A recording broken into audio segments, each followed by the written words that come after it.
take you home. Hello and welcome to the Help My Unbelief podcast, the #1 Christian podcast designed for the unbeliever.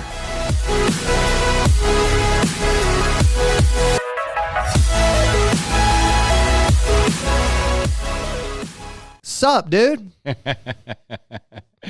I cannot quit laughing at that thing. Are you going to be able to take me seriously at all today? It's going to be difficult. Is it? Yeah, it's like looking at Do you not think this guy's handsome on my... It looks like I'm looking into a kaleidoscope of Larry's mirrors, and I'm staring myself in the face kind of thing. Uh-oh. He's calling us already. Our guest is calling us already. Okay. Well, hey, guess what? Welcome to the show. Wow, We're going to go ahead and take it. All right, go for it. That's crazy. What's up, dude? So we literally just started shooting the intro like 30 seconds before you called. And so I was like, oh, my bad. I was like, okay, forget it. We'll just answer the phone and just start this bad boy up right now. Well, you know, I was always taught to kind of show up a little bit early is what my deal was. I love it, dude. Okay. So just to give you a little rundown, have you watched the show at all? What's your name, by the way? Well, you can call me many things. Daniel is my first name. I go by Chaotic on TikTok. Chaotic Dad on TikTok, right? Chaotic Dad, yeah. Or as a few of my followers call me, Big Daddy Chaos. Big Daddy Chaos. I'm not going to call you that. No, it's perfectly fine. It's all good. Okay. I'm going to go. So how this works is this is not a debate. This is not a debate Right. at all. Now, if we do start to argue or debate or we get into the woods or anything, we've created a safe word that you can say that'll bring everything to baseline. It's more of a safe phrase. And that safe phrase is, I accept Jesus Christ as my Lord and Savior. Oh, clearly. Of course. I know I know that safe phrase. That's not a problem. And if you need me to stop, you can just say, I'm wrong. No, okay. Gotcha. Okay, I figured I'd break the ice a little bit there. So It's all good. And so what happens is, we're not interested in debating or anything. It's just more of an interview Right. and stuff like that. And I've watched some of your stuff as well. And I've been calling you the Help My Unbelief of the atheist people, like how you approach it and stuff like that. So just Right. a few people you might hear. My executive producer, Marks, has a mic on him. Hello. Hello, hello. And then also my lovely wife, Angela. Hello. I was debating between calling you beautiful or lovely because I don't know. Just you're both. Just know that. Well, you still talk. You can call me beautiful. It's okay. Okay. And then we also have my co-host, Larry. Hello, Daniel. How are you Hey, this Larry, how you afternoon? doing? I'm doing just fine. How about yourself? Pretty good. Sun's shining. Wind's blowing over I hear here ya. right now. And so how this works is, how long do I have you for? I've got a little bit of time. I got a couple hours and whatnot, so I got a little bit of time. Okay, so at least an hour. Good deal. Okay, so how it works is what we'll do is we'll have our discussion, and then at the end, each one of us will say something like in closing, and then since you're our guest, Right. you'll get the final say so. Sounds good. So okay, so you are a former missionary, correct? I am sort of. I'll get to that in a second. Can we do one quick thing that I like to do with my people to help with a positive mindset? I don't know if you've heard it yet on my lives. I think I have. Have you heard of it? Yeah, the 3, 2, 1. Okay, he says like 3 positive things. Okay, go ahead. Yep. So y'all can pick who wants to do it or who doesn't want to do it, but it's 3 things you're thankful for is where we start. If you want to go round table, I'll be perfectly fine with that too. Just this is an exercise I do with my family so that we stay on a kind of a positive mindset. And I know that these discussions can sometimes ruffle feathers, unintentional or not. And so I try to set things on a positive mindset. And so we can go with either one of you or both of you or whoever. 3 things you're thankful for. One each. You go for one. I'm thankful for that I'm not an accident. I'm fearfully and wonderfully made. There you go. Angela doesn't want to do it. Okay. All right. Larry? I am grateful for my wife God's number one, but he already got that one kind of sort of. So, but no, my wife is my number two that I'm most grateful for. Okay. I'm thankful for love in general. Loving the Wonderful. generals. Yeah. I was in the military. There's 'Cause no I generals love- you Yeah, want to love. I love Loving the general. I No, love just the carpet company. That's fine. I love you, chaotic dad, and I mean that. And I'm I thankful. believe it. I'm thankful I'll for say that. I really am. thankful for. Yeah, I'm thankful for this platform, both TikTok and you guys as well, to give me a chance here. So the second thing is what we do is I think it's important for us to be able to take care of ourselves, and so I typically do two things that that I'm looking forward to or am going to do for myself today in order to make it a good day. For me, I'll give an example. For me, today I am going to go and I'm looking forward to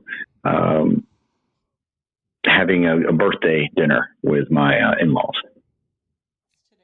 Whose birthday? Yours or one of your in-laws?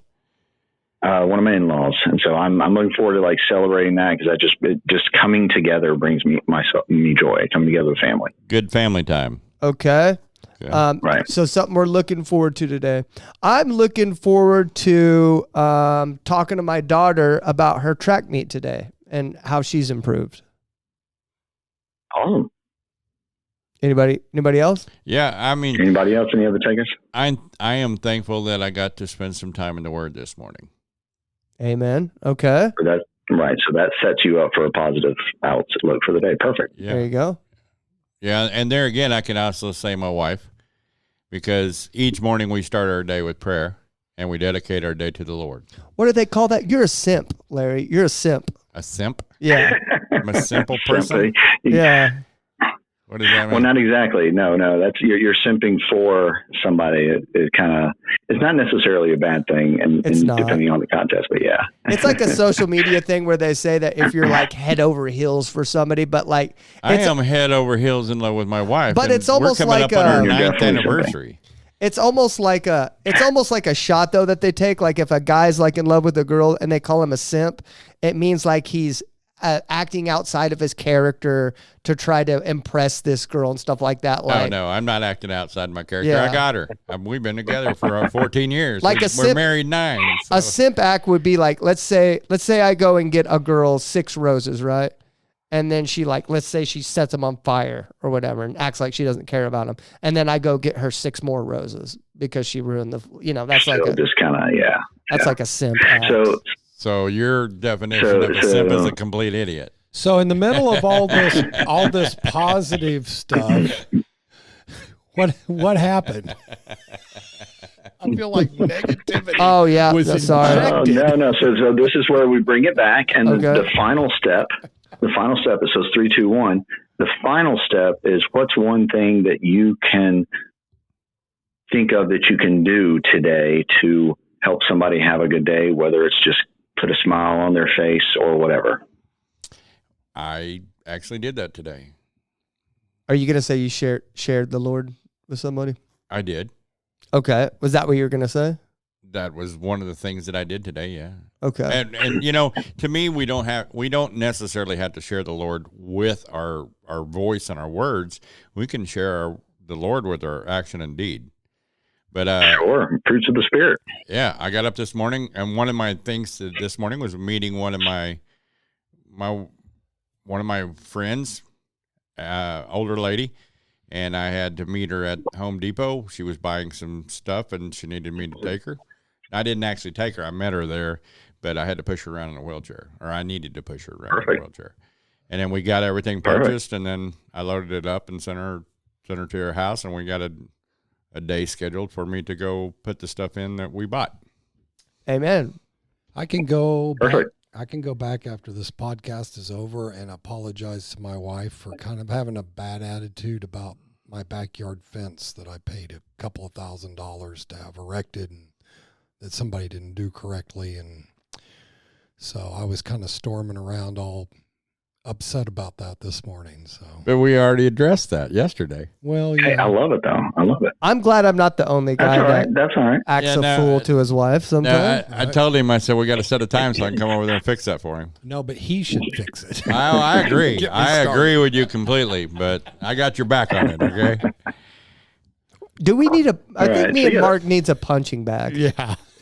Y'all two have a lot of aggression. See, I'm already I think past we all do. that. You got to get it out. You got to get it out.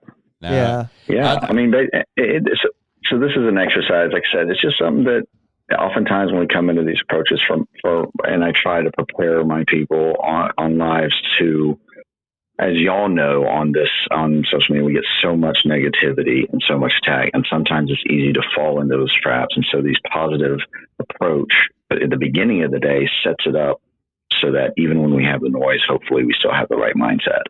That's all. That's all it is. So I appreciate y'all doing that for me. Yeah, I do pretty well with the negativity. I'm getting a lot better at it. I get It bombarded takes with practice. it from both sides, man. Yeah. Both sides I get bombarded with it. So Right. it's hard. It's hard, man, but it is what it is. Not going to stop me, you know? Okay, you haven't watched the podcast. So I take notes throughout a lot of things. So it's 3 things that you are positive, you are thankful for, right? That I'm positive. So you want me to do all 3? That I'm positive, I'm thankful for? Yeah. Well, yeah. No, I mean, He wants to name know them. your- I'm writing them down. He wants to for know yourself. your thing, Yeah. So the overall process is you name every day and you try to do something different so that you kind of stack up the positivity and not just repeat the same things every day, but 3 things you're thankful for. Okay. Then the second stage is it's a little more selfish, but I think that's important because you're taking care of yourself in order to be able to take care of others. So 2 things that either it can be something you're looking forward to that day that's going to be positive for you, or something you can do for yourself that day. Like, hey, you know what? Maybe Larry just not likes a good bubble bath. Who knows? Oatmeal cookies. I don't, dude. I don't fit in tubs anymore. Well, anymore. I mean, I'd have to have a 7-foot. I'd have to have a 7-foot eagle claw bathtub to be able to fit in the bathtub. So, well, there you go. Yeah, There you go. And then the right. last one is, something you can do for somebody else to put you into an external positive mindset. okay, cool. And so it's those 2 things. And then, at the end of the day, we try to do a high-low buffalo, which is now it's a reflective thing. So you set your intentions for the day, and at the end of the day, you then reflect on it and you give a high for your family, a low. And then I don't like to end on a low. So we have buffalo, which is a wild card. You share whatever you want. And that kind of helps us. That's how we set up our days usually in my household and now with people on my live. Heck yeah. Okay, so just to get into the interview. So you're a former missionary, correct? Missionary kid, but I guess it kind of blends together. My parents were Southern Baptist missionaries for 45 years before retiring. Okay. And I was born and raised on the mission field. I was born and raised in Guatemala. Okay. And so I did do work. So by default, I end up doing missions as well, translating for teens that came down as young as far back as I can remember was 7 or 8, maybe 9. Around there, I was helping translate for mission teams and doing work alongside them. I'm sure younger than that, I was probably doing stuff as well, but that's about where I can remember starting. And But then throughout my time, I kept doing it. Yeah. Now you consider yourself an atheist or agnostic, or what do you consider yourself now? I consider myself the term that tends to either confuse people or make them absolutely deny who I am. Agnostic atheist. Okay. And that's after 30 plus years in the faith, I'm now 10-ish years out of it. The agnostic atheist, I use agnostic as a descriptor for what kind of atheist I am. I don't currently have any belief in a God or gods, but I don't claim that I know. I don't claim to have absolute knowledge that there is none. I just do not currently have what I consider convincing evidence that there is a God. So you lean it's basically, that's what I've heard people say that, and I hear a lot of people, I think it's more of like a catch you thing, like, oh, you're not making sense, but I kind of get the agnostic atheist thing. Like, I'm kind of leaning towards nothing exists, but I'm also not sure. Not exactly leaning. It's not so much leaning as it is, no, I do not believe, like, I do not currently believe there is a God, but see, the one is a claim, one is a belief. So I don't make a claim there is none. It's simply, I can't make a claim against it either. Like, I don't. Gotcha. I guess I'm not arrogant enough to be able to say no, because then you have like an anti-theist who is saying definitely there is no God. Yeah. I've noticed more recently in the deconstruction movement that most of the time it seems like people don't really have a hard time, and I'm not saying this about you, but what I'm noticing in the deconstruction movement right now is people are not talking about God, whether he exists or not, but they're more concerned about his character. Like, that's what's turning them off, is like his moral character, and like whether what he does is right or wrong or not. That's what I'm noticing. Do you have an opinion on that? I mean, I think that is a small piece of it. I think there's a lot of, the problem is there's a lot of different factors that can affect different people. The way I discuss deconstruction in my lives and on my channel is not so much an intention to leave faith. That's not how I look at deconstruction. I look at deconstruction as taking time to self-evaluate, evaluate your beliefs, what you've been taught, and breaking those down and actually understanding whether or not that's actually what you believe, or if it's something that's either been forced upon you or that you're just believing because you've been told it and so forth. Like that it isn't something you necessarily came to yourself. And then after breaking it down, I actually potentially think that some people can reconstruct back into their faith or into a different faith or no faith at all. But in the end, I think that that's a better approach to be a healthier believer or a healthier person, regardless of where you end up, is when you're actually intentional about what you believe and study rather than just what we've born into or what we've been told or whatnot. Yeah, I think the strongest thing that I've ever done for my faith in God has start this ministry. It wasn't like that in the beginning for me. Like it caused me to doubt more than anything, but I also wasn't doing anything to strengthen my faith or to look into it. So after you're my 22nd interview so far. You're our 22nd interview. And I honestly and genuinely read the Bible under the scope of every single person I've interviewed. Like, I give what people tell me a fair shake when I'm reading the Bible. And that's including people that don't believe that Jesus is God. I look at that. That's including the universalists. That's including the preterists. That's including the atheist, agnostic. That's including pagans, witches, Satanists, everything. Everything that I've been told, I read the Bible under that lens, and I try to poke holes in what I believe in, and it's made Good. My relationship stronger. I mean, I heard this saying somewhere. This is going to be one of those unknown quotes, but it said, "Do you want to if you want to strengthen your faith, then try to disprove what you believe in." Right? Did you say that, Mark? No, it wasn't you. So yeah, this is why, like, I think people have an easy time talking to me, is because I listen to what you say. Everything you say, I'm going to listen to today, and I'm going to think about it later whenever I'm examining what I believe in. And that's just the truth. Right.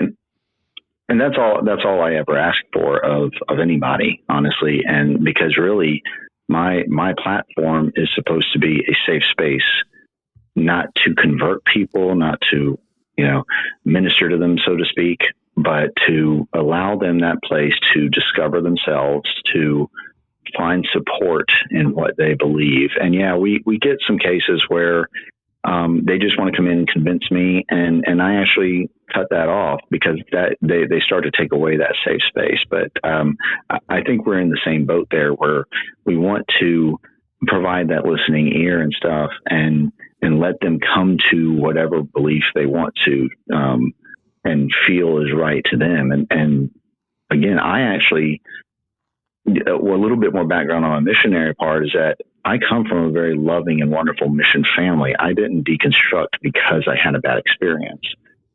I didn't walk away because I had a bad experience. If I were to go back, I would model my, the way I would walk, similar to my parents. Ones who aren't just there to spread the word, but to actually love the people around them and to take care of the people and do those things. But, how are they? I find that this, yeah. How are they taking? Oh, go ahead. How are they taking your deconstruction? How are they handling it? I'm sure they're praying for me a lot. I'm sure. I expect that.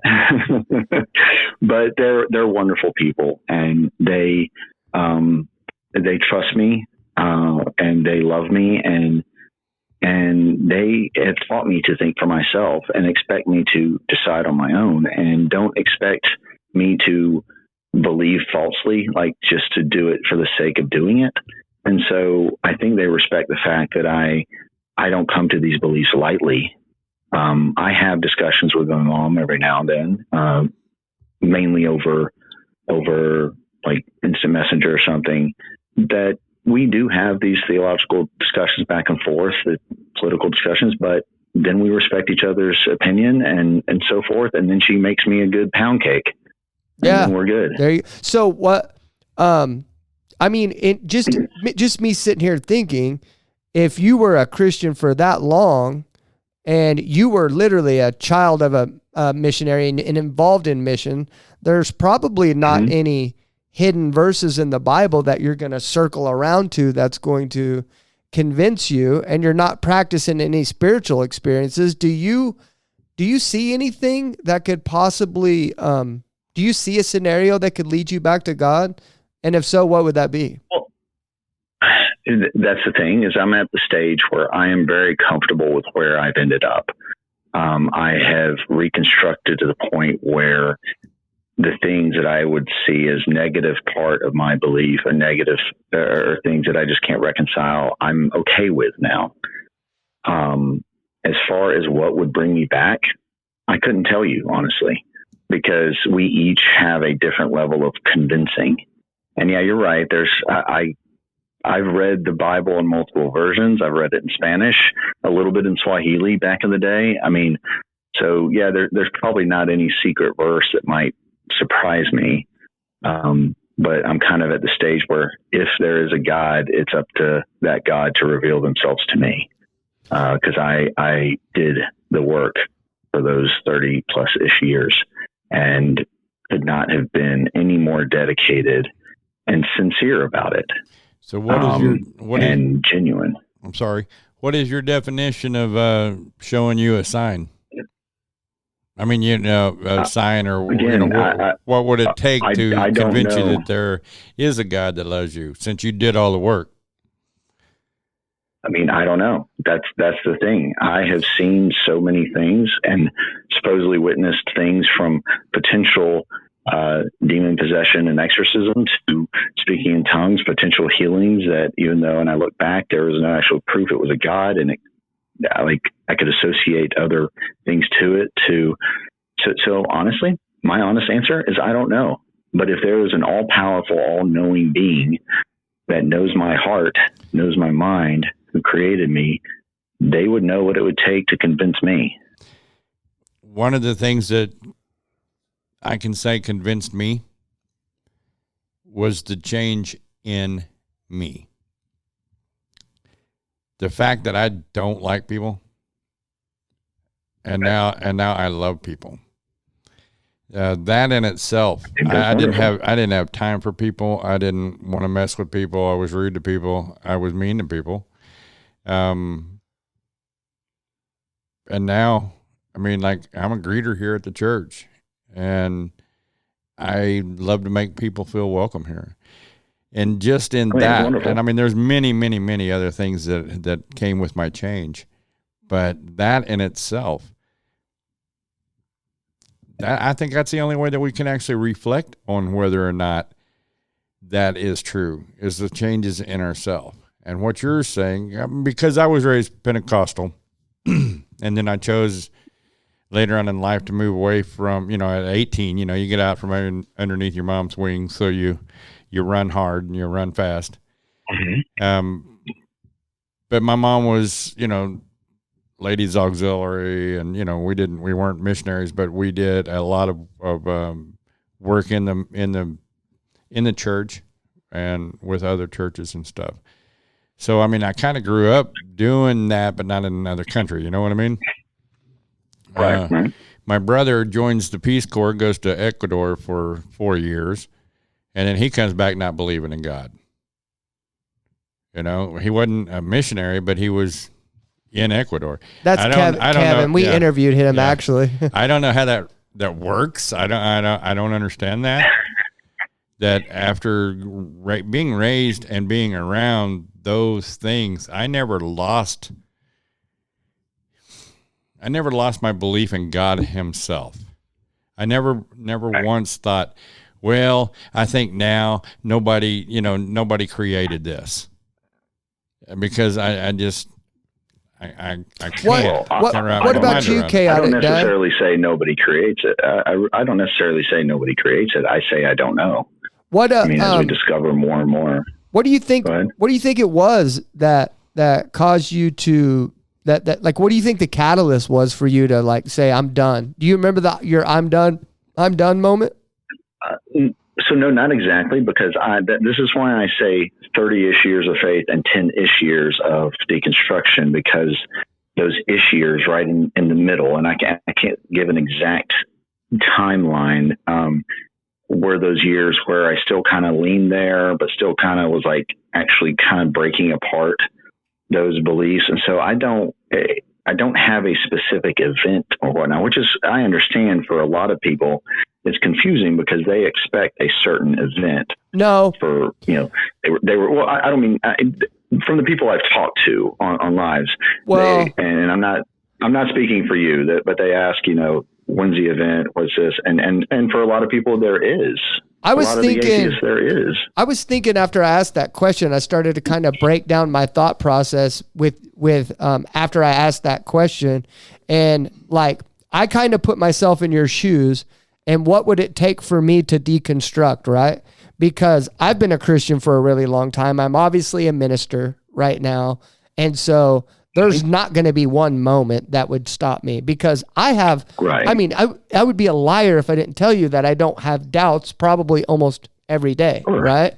But here's the thing. I'm sure. If I allow those doubts to take root, and then I allow another doubt to compile on top of that doubt, and then I allow it to take root, it would be a process that I would have to allow, right? And it would take a long time for me to finally come to the conclusion to say, like, I'm out of here. It would take a while. So I would imagine it happened for you, because I'm trying to put myself in your shoes, and it would be pretty similar, really, right? For you?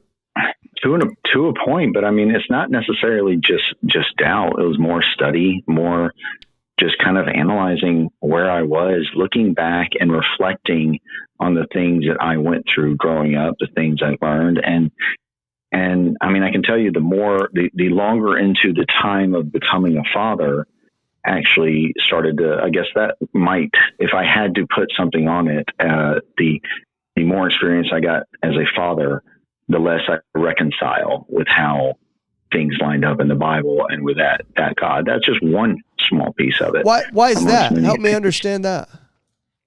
So the analogy I like is basically the explanation. You have to bear with me. Is as a father, if I'm going to create a world, and I understand that there's different beliefs on how said world that God has created is different, but as a father, if I'm going to create a world for my children, for these beings that I'm going to bring in, then I want to give them the most clear instructions on how I expect them to live, what I want from them, and make it as clear as possible. Also, make sure that they know that I'm there. No question about whether I'm there.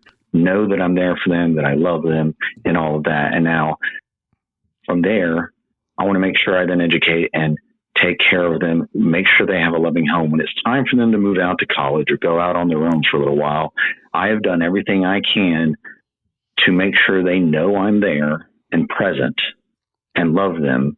And then this is where there might be some theology debate depending on who you ask.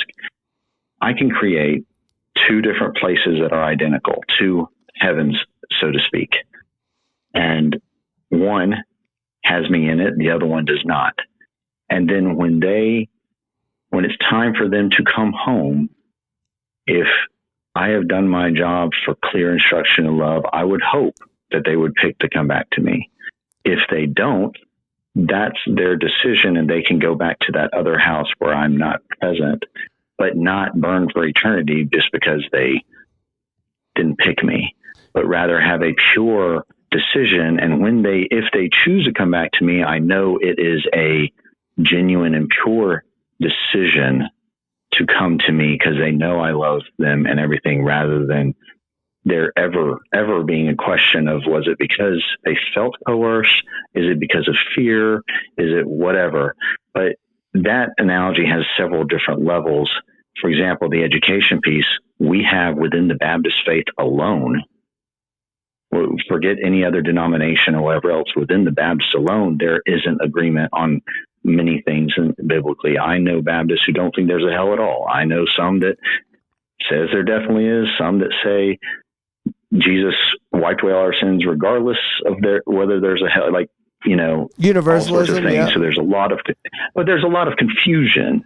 And as a parent, the more and more I thought about that over time, it just didn't make sense. Like, if they want me to come back to them, I need to give them as clear instruction and make my presence known, which is where in my life of those 30 years, it was not clear to me and the instructions were not clear to me. And so that was just one piece where it didn't match up. I got a question for you. With everything that Sure. you described that you've tried to create for your children, the examples, the love, their choice coming back, everything that you described to me sounds exactly what God did for humans. Exactly. I mean, even down to where you said, the coming back or the not coming back, it's up to them. And it just struck me. I need a follow-up question from you so I understand where you're coming from. Okay. Do you believe there's a hell? Yes. Okay. So there's the difference in the analogy. Well, The here's other my place is question. not a hell. Here's my question from the theology that you grew up in from Southern Baptists, though. That do they believe that everyone is a child of God? He didn't say Southern. Sorry. He said Yeah, Baptist. I'm Southern Baptist. It was Southern Baptist. Okay, it was Southern. Okay. Yeah. Okay. How many total different sects of Baptist are there? I mean, I know, like free will. Oh gosh. How many do you think there are? Honestly, I don't know the number. I know you've got like Southern Baptists, you've got Cooperative Baptists, North American Baptists, American Baptists, and you have the different Baptists in the different countries. I mean, it's countless. I mean, you have Progressive Baptists to free will Baptists to be the most conservative ones. Yeah, so there's a lot of different Baptists. Do they believe that everyone's a child of God? Pretty much. Yeah. See, like in the book of Hebrews, it draws a clear distinction that some people is not a child of God, because it describes that God only did. It's actually how I knew I was saved, because I knew I was being disciplined by a spiritual father, that I was not able to get away with some things anymore. And I read that Bible verse that says that God does not discipline people that's not his children. So if you know that at least you can rejoice that you're being disciplined by your Father in heaven, that it shows that you're an actual child of God. But not everyone's a child of God. I mean, maybe not. Yeah. But again, that's where some of the confusion comes in. Yeah. I mean, again, maybe not. That's fine. Well, also, I think but from me learning in this show, I don't think it's fair. I don't think it's fair to label Christians as the sole proprietors of confusion, because anywhere you get multiple human beings, pride steps in, and the desire of uniqueness will step in, and we'll have to separate, because I have to be the one, when really, I really do think God gave us clear, precise instructions on how we do live our life. But humans came in, and human pride came in, and the desire to be different, be like, well, God had it this way, but check out this Joseph Smith. Look at what Joseph Smith said. He's a new prophet. Or what about Muhammad? Or what about all these people? I firmly believe that from Satan. Yeah, but to be clear, I'm not saying it's only Christianity or only Baptist or only that. Everyone. To be clear, I'm only speaking. Yeah, I'm speaking from my experience, and I actually, to an extent, agree with you. And the more my current belief is that the Bible was written by man to explain the world around them as best they possibly could. In some cases, they may have filled in the gaps as far as whether it was something of God or not. Because as we discover more things, we figure out something's natural, something's not. But that's the way I view it. Because I also can't reconcile how you can have an all-powerful, all-loving God with that knows everything, knows past, present, Alpha and Omega, all that stuff, and yet had some of the things happen in the Bible that happened, and it doesn't add up to me. But isn't that in contradiction to what you just said earlier about your own children? Oh, no, not at all, because my own children, I'm trying to show I do not then flood some of my children and drown them simply because I didn't like how they grew up. Or I don't then punish one because the other one did something. As a father, I have no reason to do that. And yet here we are, we have people being punished. Even if I chose to take one out of the world for whatever reason, I could do it in a humane manner. Even the flood, the other analogy or the other comparison I give, even the flood, sure, if whatever reason God wants to take him out, he could have easily done a Thanos job like in Marvel and just snapped his fingers and dusted them. I mean, he created us from dust. He could have sent us back to dust. But what kind of example would that have actually been? I mean, do you know that God actually loves you? Work? Hey, do you know that God loves you? Well, I don't believe in a God, so I can't say that he loves me or not. And so that's where the problem lies, because I asked him to show me that he loved me for so long and everything else. And that's where the analogy problem is. I as a father, would try to be as clear as possible and as evident to my child as possible. And that's not what happened to me for 30 years. He seemed more like an absentee father. Okay. Let me ask you a question based on that, because you said you saw people healed. You said you saw manifestations of this. I thought I did. Spirit. Oh, well, okay. And then, yeah, I want to be clear. I'm happy to tell one of the stories if you'd like, but let's be clear. You can't say that it was God that healed him if you say you don't believe. I understand that. But what I'm saying is, it was me. What's that? It was me. Oh, well, yeah. I'd love to hear that story. Tell me. So I was 16, and it's the same trip where I thought I saw the demon-possessed exorcism thing, whatnot. But I was 16 doing drama evangelism on the streets of Bolivia with a team. Away from my parents, it was my own mission trip, not tied to my parents at all. And we had performed all day long on these hard, rocky roads. My particular part was very physical and required a lot of physicality, throwing down, battling, stuff like that. And then on top of that, I was the one of only two translators for 30 teenagers that were there. So I was also working extremely hard that way. By the end of the night, I had this massive bruise and pain in my leg, and had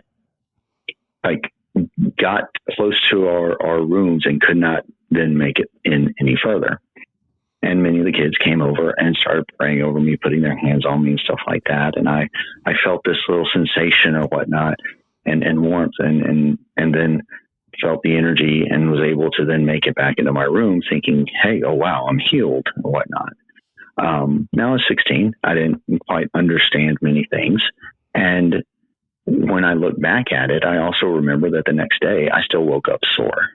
And I come to realize that as I analyzed it more, as I thought about it more, and as I understood the human body, adrenaline, serotonin, and all those things, and how that stuff reacts, the fact that I still experience this sort of thing now when I'm playing pickleball with my wife and I'm hurting, but then I get this, there's people cheering for us and excitement and stuff, and I'm able to then keep going and complete it out. And so there was nothing that really showed, like if I was purely healed, completely healed, I should not have been sore the next day. It was one piece. And I realized, well, I was young, clearly a good night's sleep. I was fine the next day. It happens now, not nearly as quickly in my 40s, but it happens now. And so there's nothing that really you can attribute. Some people can attribute that to God, saying that warm feeling, but that warm feeling also just happens now when I'm not, when I'm not in the faith, and it's a reaction, a chemical reaction in the body.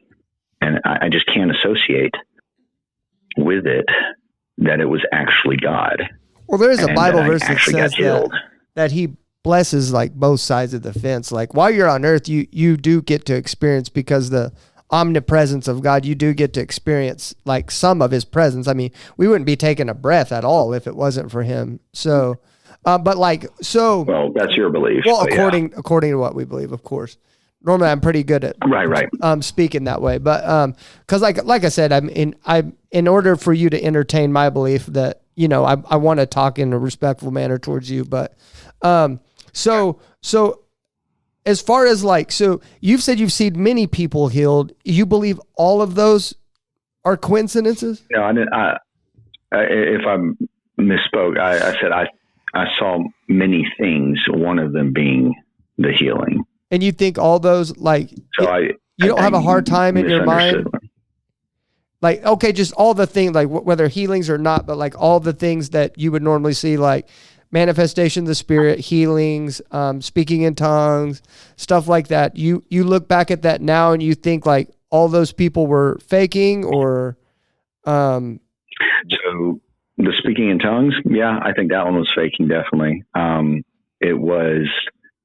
To the point where it was on that same trip as well. Some of them came to me and said, well, we can teach you how to speak in tongues. I'm like, I don't think that's quite how it works. It's supposed to be this communication directly from God. Teaching me to speak in tongues means you've just been taught how to, do what you do. Not to mention when they did the service where thousands of people were all speaking in tongues at one time, like, it made no sense, since my understanding was speaking in tongues was used for very specific things, like that's the not apostles biblical, when they needed to go. Yeah. Yeah, it's not biblical. And so it didn't add up. And so when I say I've seen all these things, it's not necessarily it was real. And very much as Christians, like as a Christian, I know that at times there would be, I guess we'd call it false prophecy or false teachers. And that was one of those moments where, these were teenagers, and I just assumed they picked that up from their parents or church or whatever else, and were carrying it along.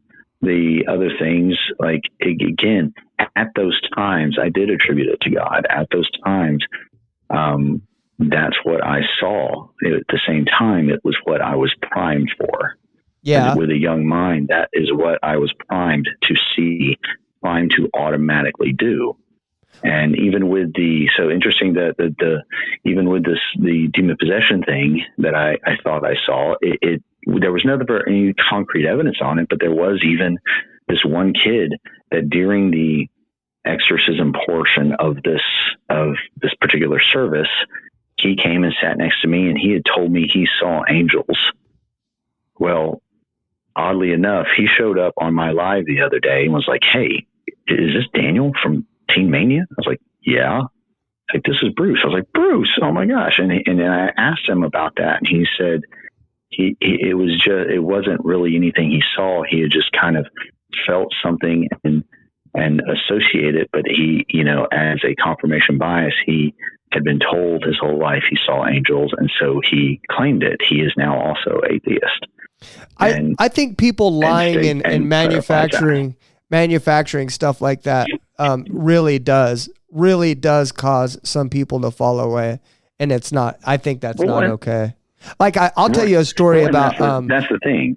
I'll tell you a story about me because I think logically too. Like me and Angela went to a full Pentecostal church one time, and they had a guest speaker up there, and we didn't go to this, but apparently over the weekend he had went up to people and was doing that thing where he touches their head and they all start falling down and shaking on the ground and stuff like that. And so what happened was, I guess they were all doing that day, but this next day, he started doing that in church too, where a line of people went up there and they all lined up and he started touching all their foreheads and not one of them fell down. And I could tell because I'm pretty good at reading people. I can tell it made this guy mad that none of these people were falling down. And he essentially manipulated them. And he said, well, I guess the Holy Spirit isn't here and in all of you today because you guys were falling down yesterday, but you're not today. And he made them, he essentially manipulated them. And then what he did was he went back to the beginning of the line and started doing it again. And then they started falling down.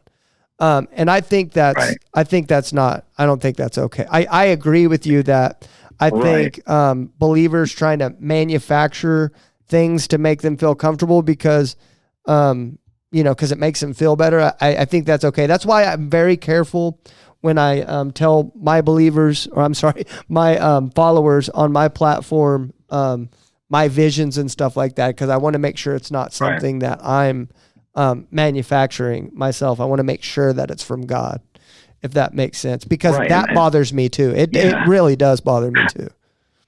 And I appreciate that. I think that's wonderful that you look at it that way.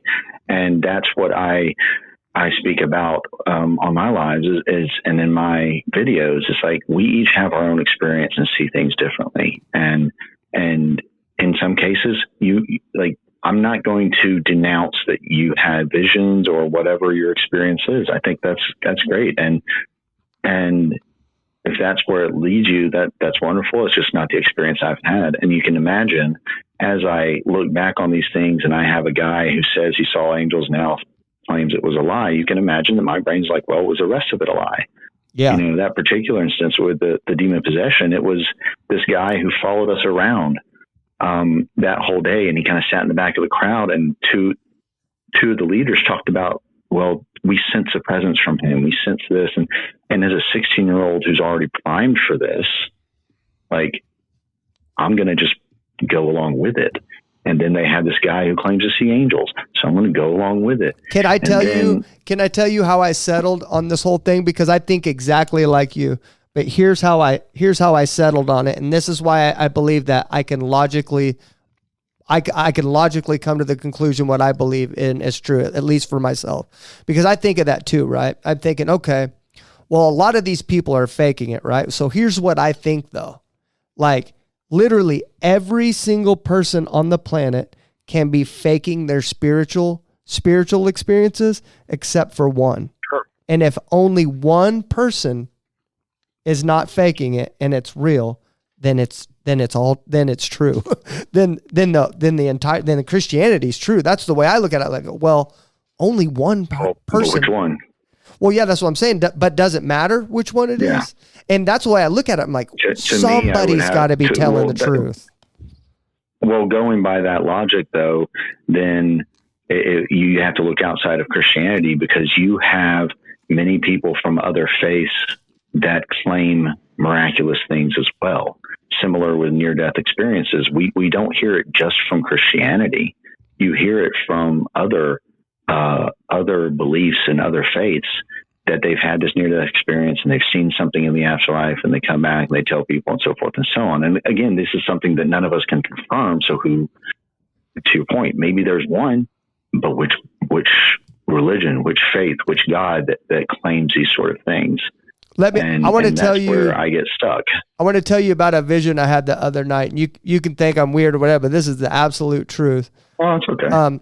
So I do a Bible study every day, Monday through Friday, 10 a.m. Central to noon Central. Mm-hmm. I do the Bible study every day. So on Friday, we had left off at Numbers chapter 22.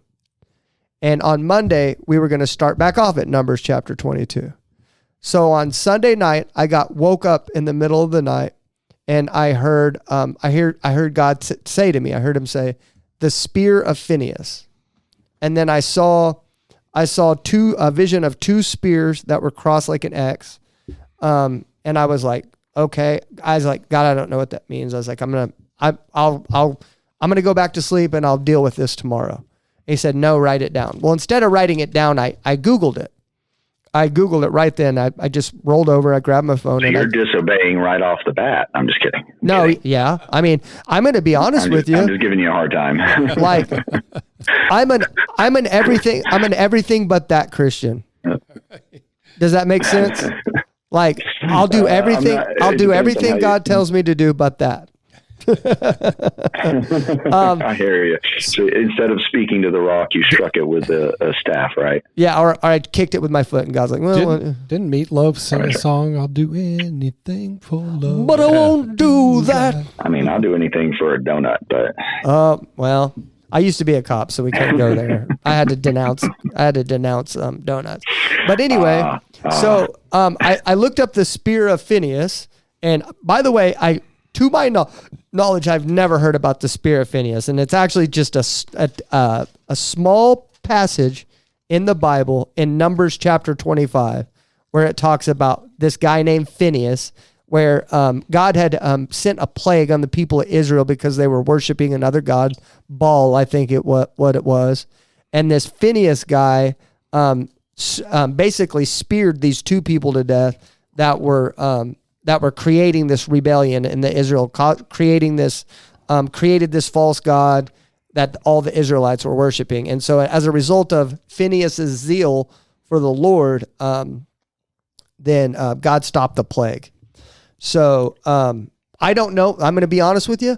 I have no clue what God was trying to tell me from that vision. I have no idea. I still haven't gathered it. That was this week. That was Monday of this week. But to me, I look at that and I think, could that have been a coincidence? Could I have read ahead or something and got a hold of that? Sure. Could I have heard about the spear of Phineas in a TikTok video when we're scrolling through there for an hour? Sure. But how likely is that just happened? And then how even less likely is it that we just so happen to read through that passage the next day after I did that? I look at stuff like that, and I get it, man. It could be explained away. Uh-huh. But that's just, man, that's an experience for me that's like, whoa, you know? Right. Well, and I would know, I don't want to try to explain it away. I mean, I say it's about far-fetched for this Bruce guy to show up 30 years later on my TikTok and recognize me. I mean, there's all sorts of things in my life that others may not be able to understand and claim that I didn't do unless I have a witness. So what the story I just explained to you right there, you were a Christian for over 20 years and you never had one thing like that happen. Not that really stuck.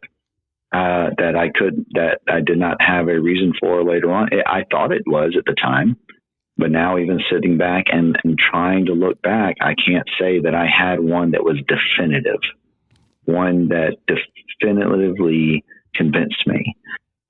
If you would have had happen what I had happen this week, would have that been something that convinced you, or is that something you would have been able to explain? I mean, maybe until I experience it, I don't know. Yeah, it's kind. I guess it'd be kind of hard for you because like a lot of events would have had to happen. Yeah. Right.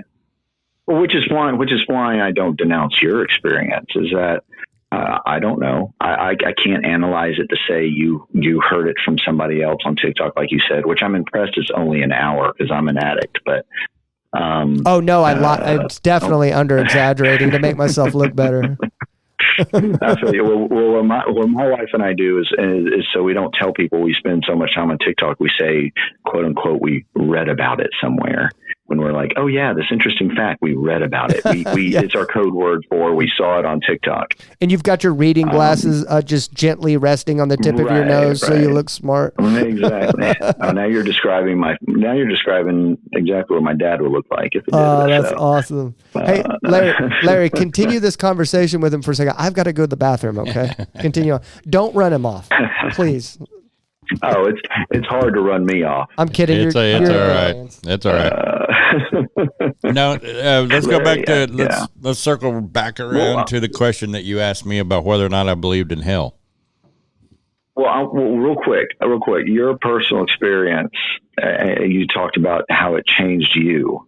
I wanted to say something about that, and I think that's wonderful. And faith and religion can change people. We see it in Alcoholics Anonymous.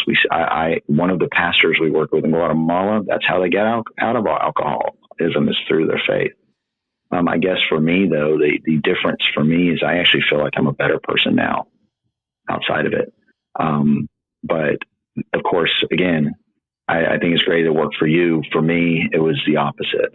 And so it's hard for me to just go back and say, well, I need to go back because my experience was different. I feel better about myself now than I did before.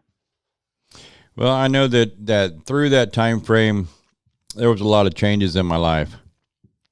And one of the things was that my drinking had got quite out of hand. I had broken relationships with my daughters, and didn't really want to talk to their moms at all. But, I was mostly living for myself, and they were an afterthought. It was work to make money, to spend money on getting drunk so I could do it again the next day, I guess. I don't know. I never really understood the whole passion of that. But I get that. My mom came to the end of her life, and my mother was a Christian I think she gave her life to the Lord at age 8. So she was an example to us. She was the matriarch of the family. My father and my mother had gotten a divorce. Oh, let's see. I was having my first baby in 1984. Okay. And they had already split up just before that. So I was a young man. And I stopped my relationship with my dad completely. I didn't talk to him. I wouldn't address him. Even at his mom and dad's funeral, I went, but I did not. I wouldn't allow him to approach me. Yeah.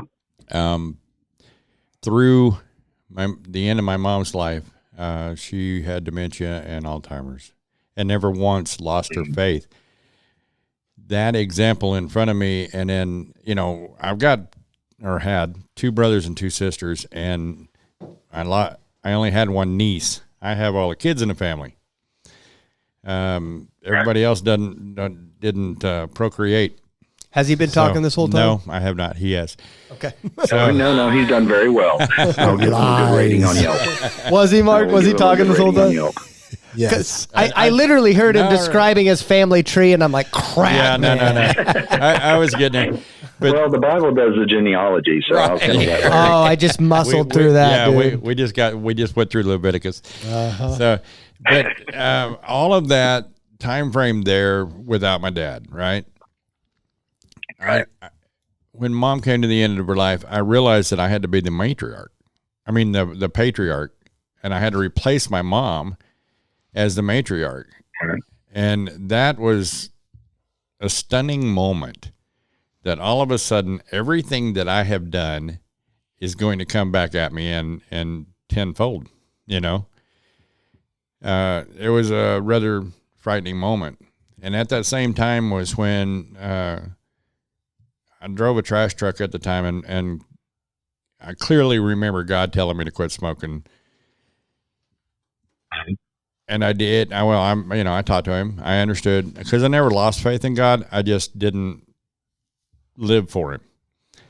But through that, he told me that I needed to call my dad and ask for forgiveness. And I argued that I didn't need to ask his forgiveness. He should have asked me for forgiveness, kind of thing, because he left. I didn't, kind of, you know what I mean? Sure. But God had me obey, and I was in a learning stage of obedience at that time, even though I was still kind of going to the bar, but I wasn't smoking. I was drinking. Sure. I hadn't really committed to the Lord, but I was learning, so I obeyed. And through that act of obedience, I guess, was the pinnacle of every change that I have had in the last 5 years. And I have seen God's hand in provision, God's hand in healing, God's hand in other people's lives, the opportunity to speak into other people. And God has taken me and put me on a platform that I would never have in any form or fashion ever believed that one day I'd be talking on a microphone and millions of people would be listening. And then it's still mind blowing to me. Right. I understand. Yeah. And I think that's wonderful. Again, I don't begrudge religion. I think it is a great way. Some people need that hope and anchor. And again, you've had your experience that has brought you there. And I think it's wonderful.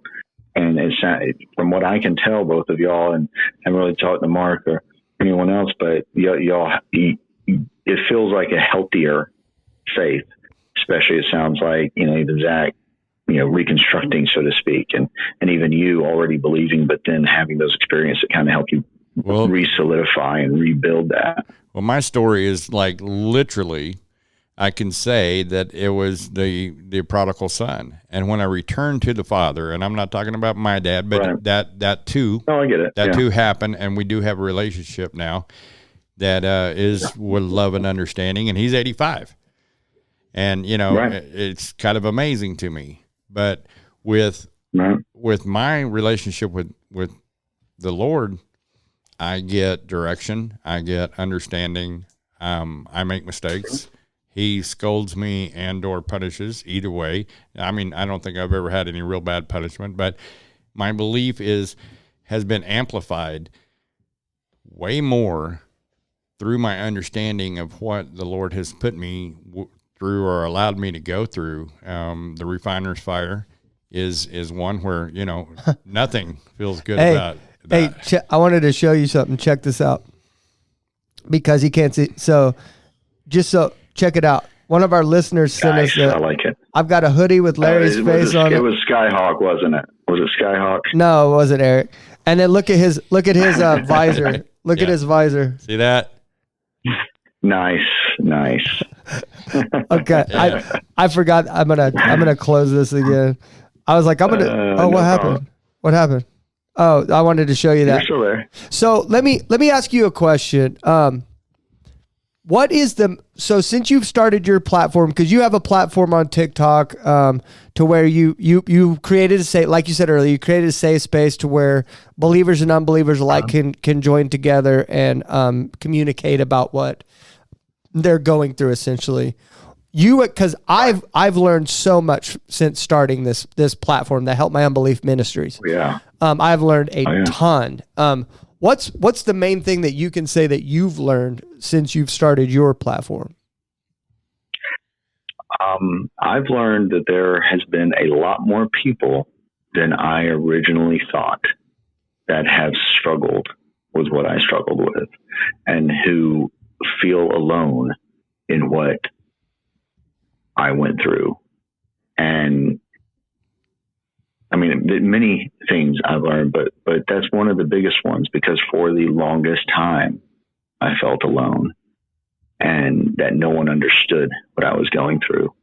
And to be able to find a community that is loving, caring, who is able to set their differences aside in most cases. There's obviously the exceptions. Is a very warming experience, and especially in the midst of the political status we're in as a country, the divide we're in as a country, to find this type of community on a platform, as we all know, that is full of noise, is something I didn't think I would find. Because that's what I was going to say. I want to give you a compliment. Yeah. Because obviously, like in what I do, I deal with a lot of people that deconstruct, witches, atheists, all these people. Right. And I'm also, for some reason, the deconstruction community they don't like me. It seems like they want to argue, and they don't like it that I just want to have a conversation. I don't know why that is. Right, it's like, you guys know, if we were going to have like a debate, you would smoke me. Like all you'd have to do is come on my show and debate me, and I'd be like, thermodynamics and I don't know, like I'm not going to be able to debate anybody, you know. Yeah. But here's what I'll say about you. I feel like what makes you different than the other ones is I really feel like you're not trying to turn people away from God. You want them to find out what's best for them. I don't feel like you're trying to what's it called? Deter people from Christianity. I don't get that sense. I appreciate that. Is that true? No, that's not the case. It is very true. And as far as the reactions you get, I mean, I completely understand that. I received the other side where I've been called Satan. Me and my chaotic crew, as we call them, it had been called demons. We're all this stuff, when in fact, you know, the one particular time we were talking about food, and I was called Satan. I'm like, how is this related? It made no sense. So, right. No, that's definitely what it is. I want people to be their best self and be genuine and pure and loving and compassionate. And that's what I strive for, because we have so much divide. I just think the world would be a completely different place if we could find that space. I understand some of the backlash you might get. I don't agree with it, but I can somewhat understand it coming from where I came from on that side, because there are a lot that have been hurt. And so it's easy, especially in people who are deconstructing in their early years of deconstruction, regardless of whether they choose to believe that. Those early years, when there's certain things they feel like they've either been lied about or if they've been hurt. Like one wonderful lady that was brave enough to come on my platform and talk about, I guess I can say it here since it's not TikTok yet, but sexual assault. And it was the first time she was able to publicly, felt safe for the first time to be able to get up and publicly tell her story about being sexually assaulted by her Baptist minister father. We've had several of those on here. That's happened too. But I'd like to say this, because having that ability, anywhere where you're having men and children that happens. I don't think that's that's not an attack on the church. Understand that. The point of that story was not about the story itself. But it's not. It's not also. It's also not.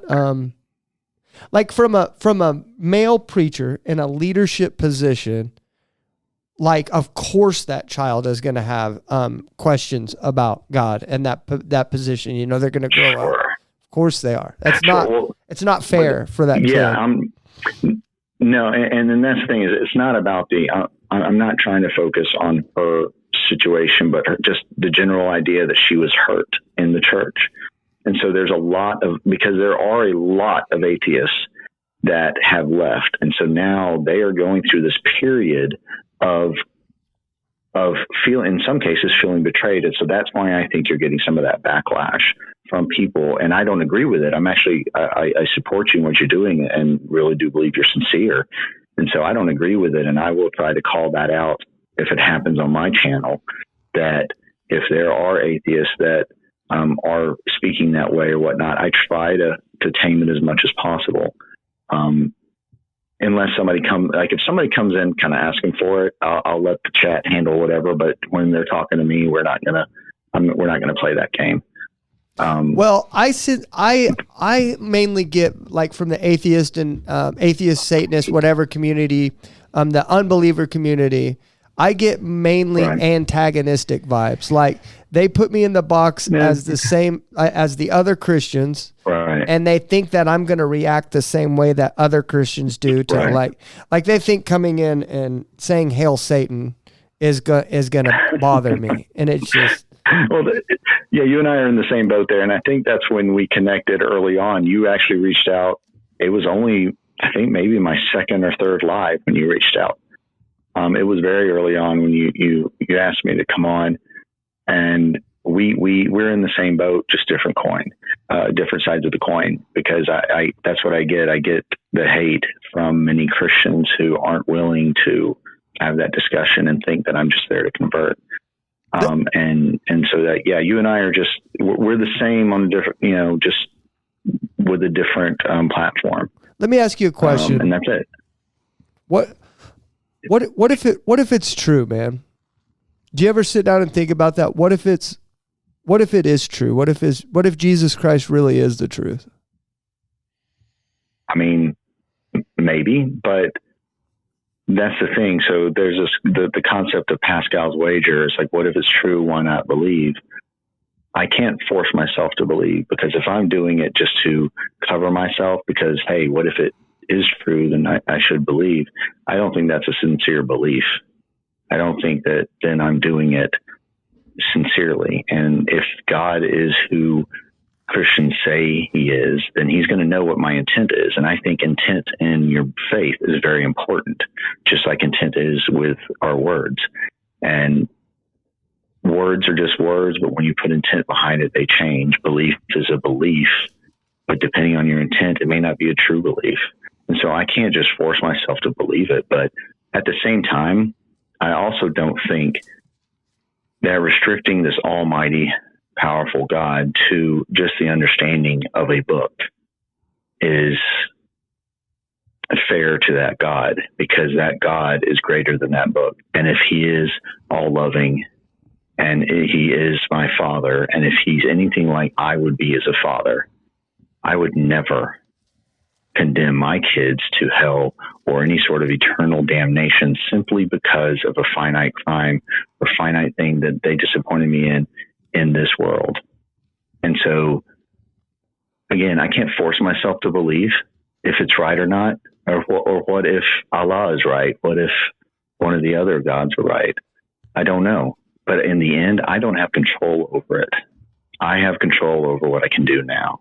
And so I want to go out of this world, leaving the world in a better place than it was when I showed up. Does it look like that's happening? Would you say? Does it look like that's happening? I'm not saying that. Am. Well, yeah, maybe your world, right? But as the world I'm talking about, well, that's not getting better. Again, I can only control, what's in my purview. I can only control what I can. And these platforms, we've even seen, it can be a butterfly effect. And we see this in many other cases where, yeah, things may look extremely rough, but certain things can come to light. We've had more and more Christians show up on my feed and actually support me, and they feel loved, meaning these other atheists in there. Now you have this intermingling of people, and maybe it starts out as a small group. Maybe it starts out in a TikTok live and then grows over periods of time and decades or whatever. But my premise of what I do is, if we can just each individually, as many people as possible, grow our compassion and empathy just 1% every year, over time, this world becomes a better place. And just imagine the entire world increasing their empathy for each other and compassion just by 1%. And so anybody I can reach in that sense that is willing and able to set aside their differences to just love each other, which, if I was Christian, I would say that's exactly what Jesus would want us to do, right? Yeah. I mean, okay. That's who Jesus was. He would call out the Sadducees. He would call out the Pharisees who thought they knew everything about Scripture, but he would sit next to those that are marginalized and everyone else. and be there for them. And that's exactly what our ministry is for. So, Angela, go ahead. Right.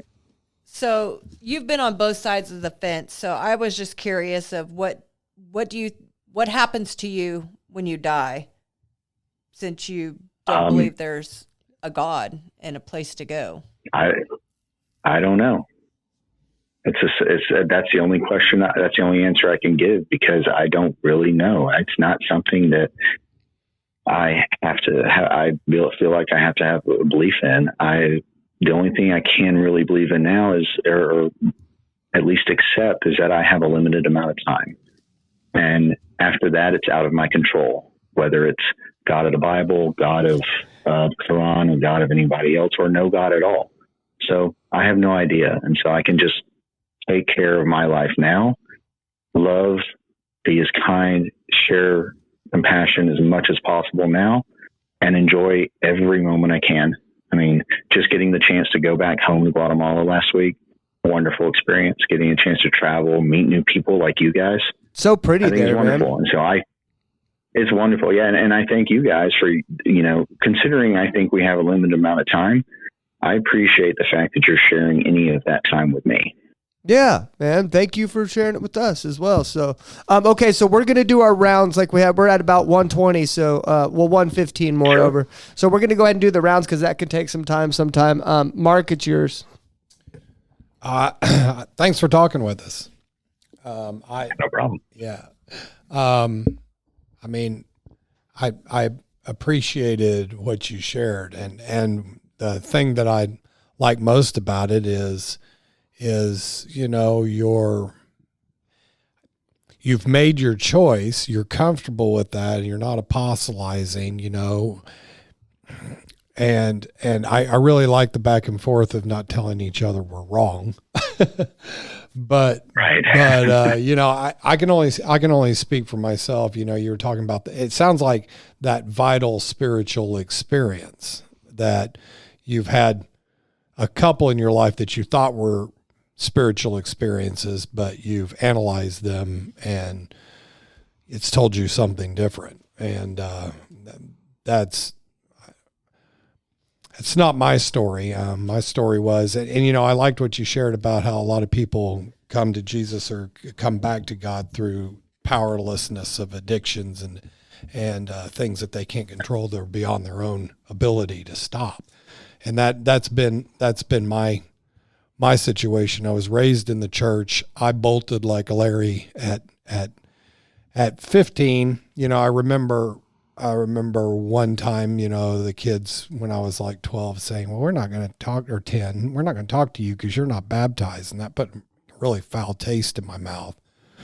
And then I went out to eat with my dad, and I was looking at the bacon on his plate, and he said, you want some of that bacon, boy? And I said, no, Mama says it's unclean meat. I was raised a Seventh-day Adventist, and I can't eat that. I'll go to hell. And he said, well, there's an expletive. And he ordered me like 2 orders of bacon. It was like 4 or 6 strips of bacon. And I put that bacon in my mouth, and it was the best thing I'd ever tasted in my life. And immediately my brain, I can agree with you. My brain went, what kind of cruel thing would put this on the earth, and then slap my hand for putting it in my mouth? And I made that connotation at that age. Yeah. And that affected the next 30 years of my life, because I ran away from that. I was like, I don't want any part of a judgmental God, All over pork, Mark. Yeah. Good grief. Yeah. All over pork. Well, it wasn't all over. Do you still love pork that much? I can eat pork today. I'm free in Christ. I think pork is it's a spiritual experience. I give you that. Yeah. Anything that they tell you can't have, it's always better. What, the grass is greener across the fence, right? Yeah. And I just but through my rebellion, my life hit the wall. I wasn't able to manage my own life, and that was when I found a relationship with God again, and had very real spiritual experiences that I can't explain. And so for me, I know what I believe. I know that I know. And I like that at least you're agnostic in the sense of this is what I currently believe, could be wrong.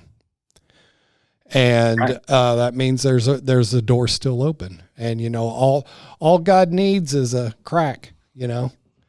And so, man, I'm just glad to have you on the show. And you know, Appreciate that. Yeah, bless you, man, in your endeavors. And I hope that you continue on with a modicum of open-mindedness towards this. It's, of course. It's nice to hear, because there are some people that are so closed off, and it's born through resentment and anger and hurt. And, you know, Yes. like I said, that putting myself above God, well, I'm going to judge God. I wouldn't do this. So therefore, since I wouldn't, well, no man knows the mind of God, and I'm not God. And I had to give up on a lot of that stuff, because I almost died doing that. And I almost killed myself because of addictions. But, you know, intellectually you've gone through that route, but you're still open. You know what I mean? And that's cool. And it's nice to sit and talk for us to have different conflicting beliefs and to be civil. And, you know, I feel a great sense of love and empathy towards you. And I'm just glad you're on the show, man. That's all I got. Okay, Larry. That's fantastic. Thank you. Thank you, Daniel, for coming on. We appreciate you taking time out of your day and talking with us. Is that it? There's no problem at all. That was it? That's it. Man, You don't have a Bible verse? so we finished the genealogy, huh? Yeah. Yeah, we finished it. You don't have a Bible verse? Pick one. Why should I? I don't know. Just you do it every episode. Do it. Hey, you know what? I respect it. It's all right. I'll give you a Bible verse when I talk. I noticed in here, because while y'all were talking, I was kind of reading through Revelations because of a particular story. And one of the things that I did notice in here, that in each of the letters to the churches in Revelations, there is a mention of to him who overcomes. It's mentioned as he who overcomes, those who overcome, whom overcomes, all the way through there. I think that has a lot to say. There's a lot to overcome on this world, and keeping your faith while you're overcoming it is a very important factor to God. Amen. Yeah. Okay. That's what you had to say? Okay. Let me say this. One thing that stuck out in my mind that I would say is that you said that a God that would punish a finite crime with an infinite Punishment. Infinite punishment, right? I was having trouble figuring out how to say that. The way I look at it is like, man, I really feel like I don't know is good enough for me. Like I have to go figure out where I'm going to spend eternity, because as you can imagine, like, I mean, I would say me and you are pretty close to the same. You said you were how old? 45? 44. Let's 44. not get carried away with 45. I'm sorry. not there yet. So we're basically we're pretty close to the same age. I'm 37, about to be 38. But I'm starting to realize my 30s.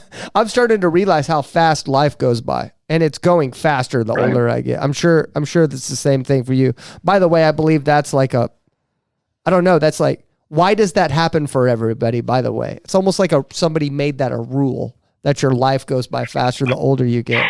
It's all these unspoken rules, right? I think about little stuff like that, but I just think we have to spend an exorbitant amount of time. I hope I used that word right. Mark used the word modicum earlier, and I was like, and I Google all these big words that you people use so I can maybe one day be smart. But I think we need to spend a huge amount of time researching what happens when we die. That way we're sure.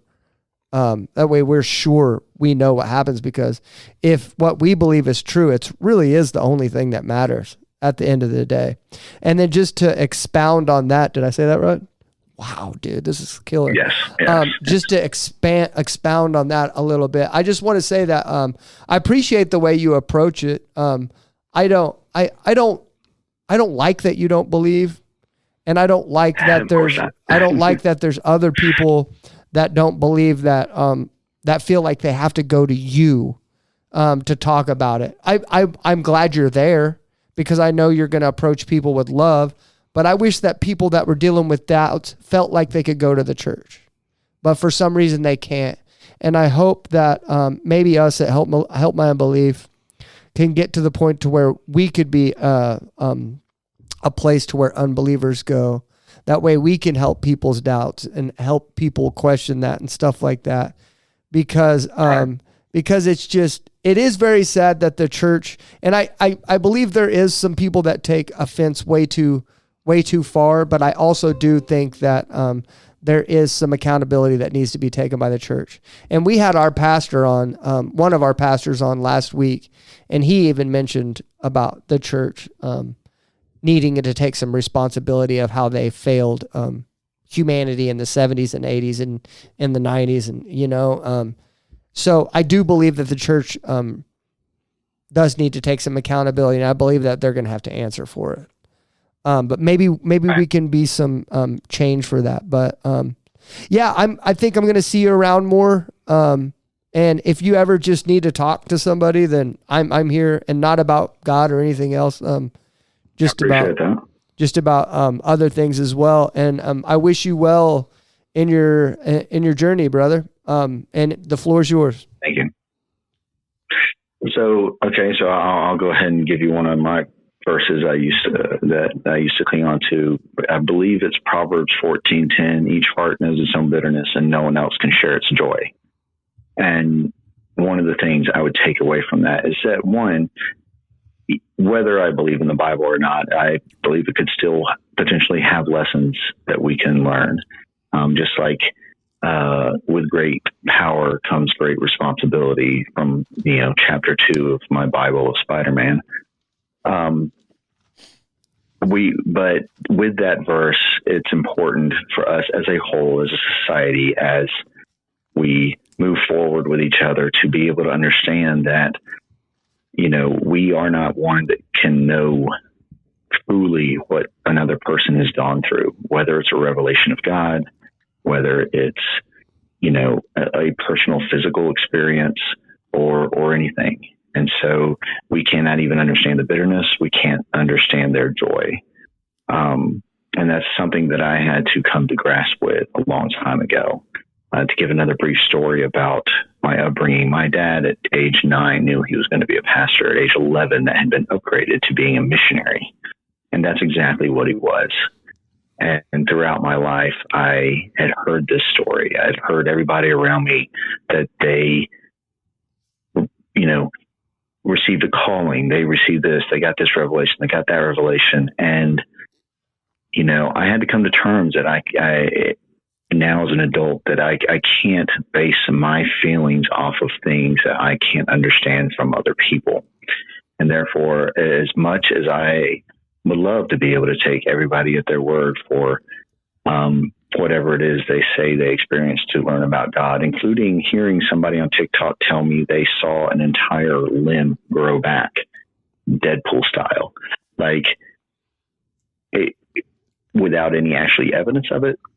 It's hard for me to be able to lean on those things. And I believe we each need our own personal experience. That's a tough one for me. That's a tough one for me too. Yeah. Right. Yeah. Well, but that's the thing. There's so much noise out there. And that's where I do think, because whether it's religion, non-religion, or whatever, spirituality, whatever you want to call it, it is a very much a personal journey. And the biggest thing is that I want people to know that they're not alone. Whether you believe or don't believe, there are people out here that care. Zach, Larry, they do care. And all of y'all, Mark, everybody, Angela, everybody cares. And I can sense that. And that's all my platform is about, is trying to just be there for each other. And hopefully that continues, and hopefully it makes a difference. Again, like I said earlier, I can't control what's outside of my purview. I can only do what's in my control. And from there, hopefully I leave the world better. And hey, the Bible talks about, even if one soul is saved, the angels will rejoice. So I guess I can use that same analogy in mind. If only one person's life is touched by whatever I'm able to do to help them, then by all means, it's a celebration, and I did leave the world in a better place. So I appreciate y'all listening, and I appreciate y'all being open-minded and not judgmental. And I understand I may be an anomaly when it comes to atheists. I don't see myself as the typical atheist, but I appreciate the acceptance that you've given me here. Yeah, no problem, man. Okay. Well, thanks for coming on, brother. And I'll see you around on the TikTok world. Okay. All right. Y'all have a good one. All right, brother. Take care. All right. Bye-bye. Take care. You're bothered, huh? You're not happy right now. This one got you. No, not really. What's up? Tell me what's on your mind. I mean, to be honest with you, he'd sit there and describe the whole description of God creating man to love him with free will, to give him the freedom. He's describing his own children in this description. No, he did that. He did that on purpose because he understands God. He understands. He understands God, but he doesn't believe in a God how can he understand a God he doesn't believe in? That's a contradiction in itself. No. He understands that. And so what he did was he created that scenario. An analogy. He created an analogy to let you know that he doesn't believe that it's right that someone gets sent to hell. That's why he created that whole analogy, because he wanted to sound like the Bible. That's what he's trying to do. He's trying to create an analogy for you to understand and say, like, why would I create a kid, bring him into the world, and then they committed an act against me? He's saying that he's essentially that he can't believe in God because of a God that would send somebody to hell forever or never. Right, because the only perspective he has to judge God upon is his father-parent relationship with his children. So what he's doing is he's judging God. And I think I see a lot of that going on with a lot of these people. It's and big. I don't know. From a kid's point of view, judging your parent before you are a parent. In recovery, happens a lot. In recovery, talking with a sponsor, it was pointed out to me that my root cause of all my problems was selfishness and self-centeredness. That was the root cause of all my problems. And what my powerlessness came from losing my relationship with my higher power. Why did I do that? Well, for my story was I arrogantly judged God. Why did you let this happen? How come these people will point out my sin, but look at them sleeping with prostitutes? All this stuff. How could you make pig and make it so tasty, then tell me I can't have it? All of this stuff was me, I. Why can't I? And I was I wasn't submitting.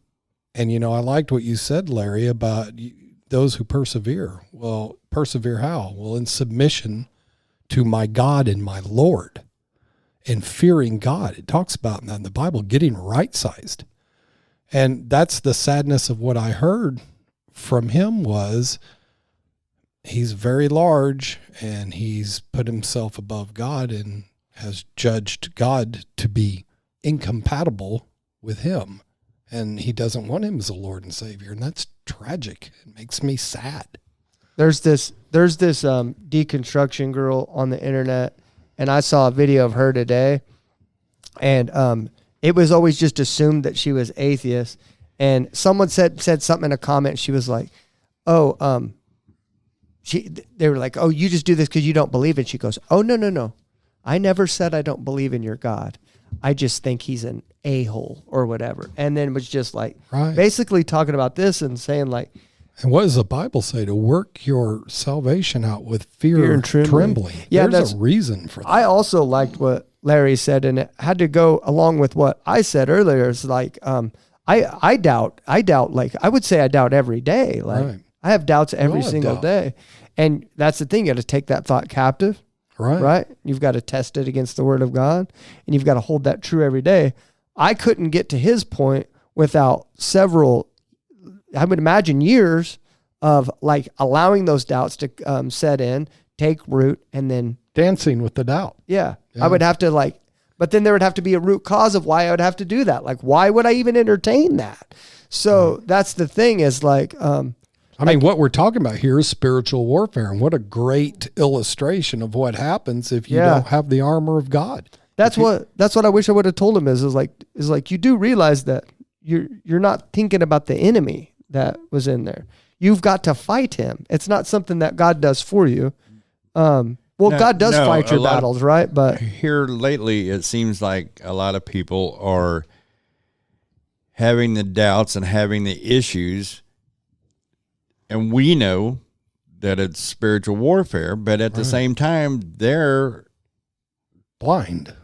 Yeah. They're just falling for it, and worse, this deconstruction crap is actually putting it out there to help others not believe. that's what I want to get into with you. That's the biggest thing is if you're standing in a teacher's point of view, or a preacher's point of view, or a minister of any sort point of view, okay, and you're telling them there is no God, and you're going, I can't, Larry, I want to think that way. I want to help me comprehend understand you better. I want to learn more about Larry right now. And I'm being honest. I really want to know because I can tell you're not happy with that interview. I can tell that did not set well with you. I genuinely want to know more about you right now and why that bothered you so bad. Like, I'm being serious. I'm not trying to trap you or anything else. I want to know why. I can tell in your face that you're just disgusted by it. What bothers you so bad about that? Was that the first deconstruction person that you've ever had been able to sat down and listen to for a long time? Since we started this show, I've listened to a lot of crap. I mean, that's the point of it, right? Yeah. But today seems like it bothers you. It angers me more when people are blatant in the point of misleading others. I know why you're mad. It just clicked with me. I know why it bothers you. It's because you know what it takes to have a daily relationship with God, and you know what it takes to have to fight off the enemy every single day. You talk about putting on the armor of God, but nobody believes that. And what listen. What you're basically looking at him y'all sometimes look at me and think that I have it all together, or that I'm not going through anything, or I'm not battling on a daily basis. And y'all are getting, because of stuff that I teach with and stuff, man, I had to battle. I have to battle to get that to you, to put that in front of, to have something positive to put when I'm so angry about my truck, and we had to pray last night and give it to God. And I'm like, okay, God, you gave me the truck. You provided for it. It's your truck. It's your money that we have. It's you providing the jobs. I don't know why you're letting this happen, but I have to trust in you. I don't have to know everything. And all you people that want to know everything and want to have proof and want to have a mountain move into the ocean, or have God manifest yourself immediately in front of me, or I want to see an angel, or that's not what it's about. Well, that's why it says in the Bible that that no one's going to have an excuse, is because God does show himself good enough. It's just not good enough for you. I see the universe in itself as proof that God exists, because there's no way to. There's no way that this literally a million things. Like I was talking about that rule of the fact that that the fact that you age faster the older you get, right? Why does everyone experience that? That is a rule. Who made that rule, right? Or the fact that why does gray hair grow faster than colored hair? Right. Or the fact is like, sense. Why is there a certain speed that it's going to hurt you if you run into the wall? Or why can't just every time you run into the wall? Or the fact that, just like everything's a rule. Everything's a rule. There's a law. There's a reason. Why can't, if there's not a perfect being out there controlling everything, why don't we see at least one person that lived to 500, right? 500 years old right now? Why does that never happen? Why does that never happen? Because if everything happened as a random chain of events, and then just everything you see here, the perfect world and everything that's spinning around on it, if that's just a random event, then why don't other random events happen? Like one person living to be 500. That never happens. And I think we would laugh to say that could even possibly happen. Why? Well, Because there's a rule in place that we only live to a certain age. If evolution is true, then why are there no Neanderthals? Why are there no giants left? How can you give credit to an invisible force you can't really explain that keeps every molecule of air being sucked right off the face of this planet? Yeah. What's holding that in? Air's thin. It's a total vacuum out there. Or why don't we witness another Earth being or another planet just popping into place? Why is this the only planet in the solar system with an actual Atmosphere on it? Well, yeah, but if you look at all the computer generated, do you know who has the number one hirer of computer animators in the United States? NASA. NASA. The government. NASA. Yeah. Makes you wonder if we're living in a firmament. We don't. Hey, Makes you wonder what's really do you going have on. proof? Is the Earth flat? Do you have proof that Jupiter is there? Right. Do you have proof that If- Pluto is I see a chunk bunch of ice animations. instead of a planet, so it's not actually a planet anymore? I mean, I was taught Pluto was a planet, and now Pluto's a chunk of ice and it's not really a planet. Right. It didn't meet all the criteria. Okay, well, what criteria did you go check out? What criteria have you now have proof of? Because we can't get there. I don't like how you say Pluto. You say the T too, like Pluto. Okay, that's better. I like that. Pluto. No, see, That's Pluto. No. Period. Pluto's See? the dog. Don't say Pluto. Don't say that. Don't say Plato. Plato. Are you Plato or Plato? Potato. That's what I'm saying. Like, I see why that bothered you now is because like you have to fight every single day in your relationship with God to hang on, right? Just like everybody else. I don't have any more proof than you have. I don't have any more proof than this dude has. I don't have any more proof His name's Mark. than you actually right introduced here. me to him. You should know his name more than me. I think he was some kind of figurative dude. Yeah. I was. I that's why I went out the door. I didn't point at him. I pointed out the door. But I don't have any more proof. But I don't have proof that there's oxygen, except I'm alive breathing it. I use this example a lot, but you technically cannot prove that all human beings are mortal. True. And if you say that we can draw a logical conclusion that all humans are mortal, then first of all, like I said, why hasn't a random event happened to where one human just happens to be immortal? Because if everything's the Wild West, if there are no rules, right? And everything's just brain fizz and everything's just chemically happening, why can't it happen that one human just so happens to be immortal? So you just went there with Highlander. Right. I mean, that's the whole fantasy behind Highlander, Dude, right? I used to love that show. Me too. Serious fan of Highlander. Dude, I can do There could be only one. Right, but the whole thing is that these guys never age, so, Right. The movie explains why they don't age and how, so they're going through 500, 600 years and they still look the same. Right. But, how does it not find out that? Well, because people that they knew died off. Do you guys remember that show where that cat used to deliver that guy his newspaper that would tell him the news of the next day? No. Do you remember that? I'm too old for that. The cat would deliver TV show, newspaper that told the future. This show is called Early Edition. Early Edition. Yeah. Not a clue. I don't know why. That's just random. I have What year? nothing. This was in 96. Oh, that's past my time then. Past your time? Yeah. I was always into I had a 70s. 2-year-old and a 1.5, 2-year-old. 1.5, 2 years old, meaning that I hurt my knees the first time I was at home playing with Barbie dolls and Hot Wheels. Why didn't you do a Bible verse? You just thought it was pointless to tell him a Bible verse? He knows the Bible. He knows the word. He's chosen not to believe it.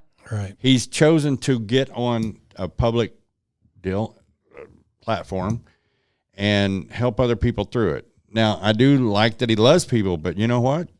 Satan loves you. The stripper in a bar loves I will you say as long that, as you got like, money to put in her top, right? The bartender loves you as long as you're tipping them hard to put that alcohol out there. It comes back to the whole humanism movement of, well, if I'm a good person, then who are you to judge me? I'm not judging a little bit of I'm saying but I'm saying I'm not judging. Here's there's only one judge, and that's right there. That's all true. How do I know this is right? I don't, but I have faith, and without faith, I can't please God. Why? Because without faith, I won't believe in Him. Right. Without this as a guideline of what I'm supposed to do each day. Without Paul telling me literally how. I always heard it, but I never understood it. How to capture those thoughts, rebuke them, and then throw them away. I don't think without that I would not know that this spiritual, because I'm going to say stuff. I haven't been there. Okay, I don't see angels. I've heard the voice of God. Okay, but I don't see angels. I don't see demons. I don't see all of that. I know that it is there. I felt the effects of it, just like I feel the effects of gravity, but I can't see it. Right. I feel the effects of God. I've seen Him move in my family and my life. So I feel it. So, okay, well, I'm going by the warm, fuzzy feelings that I have. You can say whatever you want to. But the main thing is that I have a conviction in my heart. I have a conviction in my heart that everything is true. And when I see somebody that is so blatantly lost, Pastor Gary, it breaks him down into tears, and I guess it just affects me a little differently. It's not about that person, because that person has plenty of opportunity. His parents were missionaries. Well, they're retired, yeah. My brother, my sisters, they had plenty of examples sitting right in front of them. Yeah. They had a great example sitting right in front of them. My daughters, they know Mom. I was a worst example as a dad. I was a narcissistic, selfish. When I had to deal with them, I dealt with them. But, pretty much I was no example to follow. Yeah. Yeah, I could tell you that upset you. And I get it now too, because it's like, we know what it takes to have to maintain a relationship with God, and it is difficult. And so, and you feel like He just gave up. No, I feel like I don't know, therefore I can't say, but He's saying out of His lack of knowledge. I mean, He has the knowledge, but He doesn't, I don't know. He chooses not to believe. He doesn't like what he saw. His choice, and then it's so he chooses not to worship Him. And how you can't rearrange that. I mean, the only thing that rearranged that for me was pain and futility, because my life just didn't run that way. I mean, and I'm not here to judge him. Maybe his will. It filled me with a deep sense of sadness. There is also something in the age group. I can say that. I honestly feel that in age groups, there are certain things that you have not experienced yet. There are certain things that you have not experienced that I have, and there are certain things that this man sitting over here has certainly experienced more than I have. Right. But I think that there is I don't know, the closer to death, the closer to our natural lifespan that we get, I think it does have some dealing. And it hurts my feelings more, it hurts my heart more when a 25-year-old states facts out of ignorance rather than, when you're 45, look, dude, you've lived a little bit. Right. Or 44. And I'm 60, so I've been through a lot. And there are things that I could say I let lead, but the thing is not the discernment when you don't know the enemy's voice. The I didn't hear him bring up the enemy. I didn't hear him bring up like as far as the enemy at all. Like that's what I wonder if like I know when I grew up Baptist, the enemy wasn't brought up hardly at all. Like Baptists didn't really talk about Satan at all. Like they didn't really talk about like spiritual warfare. See, I went and saw burning hell at a Baptist church around the corner from my house. He's an atheist. He's an atheist, so that's probably the reason he didn't bring up the devil. If he doesn't believe in God, he didn't believe in Satan either. But hey, at least that part made sense. I guess if you're not going to believe in Baptist, God, then you're not going to believe in Satan. But I mean, we get these Satanists on here that can't believe in God but believe in Satan. That is just fuddle butts. It's crazy. Don't say fuddle butts, dude. I lost the word. I don't know what would Flanders have said? That's flippity floo, flippity. Can't even. You said flutter butts, dude. Good I don't even know. I just made up we got to wrap this thing up. I made up a word. Anybody have anything profound to say at the end here, Larry? Can you calm down long enough to say something profound?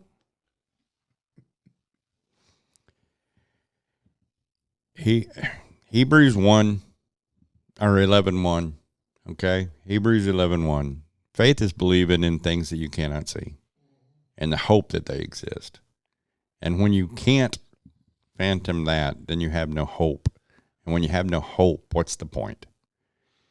Then you go down to 11:14, or is it might be 11:6, where it says that without faith you cannot please God. All right, you have to have faith, and you have to have faith that he exists, and you have to have faith that it's his game.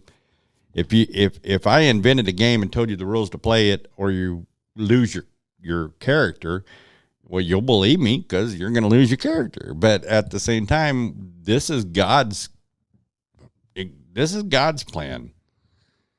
Every bit of it is God's plan. Why is it so hard for us to understand that we have to obey the rules?